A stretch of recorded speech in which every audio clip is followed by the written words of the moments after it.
Davanti ad oltre 3.500 tifosi entusiasti, la Nuorese supera il Palazzolo per 3-1 e si insedia così al primo posto della classifica in attesa del recupero dei Lombardi, in programma mercoledì prossimo a Como.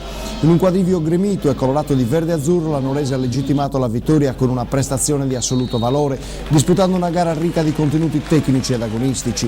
Un successo legittimo e meritato, quello dell'11 di Petrone, che ha dimostrato anche di saper soffrire quando il Palazzolo ha cercato di agguantare il pari.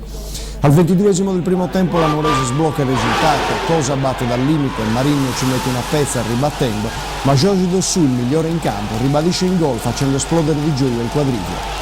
Nella ripresa la Nuorese pigia sull'acceleratore e dopo appena un minuto raddoppia.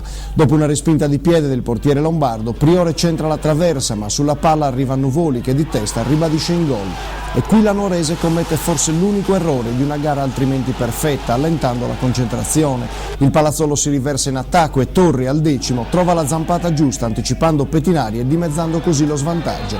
I lombardi insistono e al 18° hanno la più ghiotta occasione per il pareggio, sotto forma di un calcio di rigore concesso per atterramento di Cazzamalli. Lo stesso giocatore fa sul dischetto, ma Pettinari è bravo a respingere, poi il successivo colpo di testa dello stesso Cazzamalli termina sul palo e Pettinari si ritrova la palla in mano.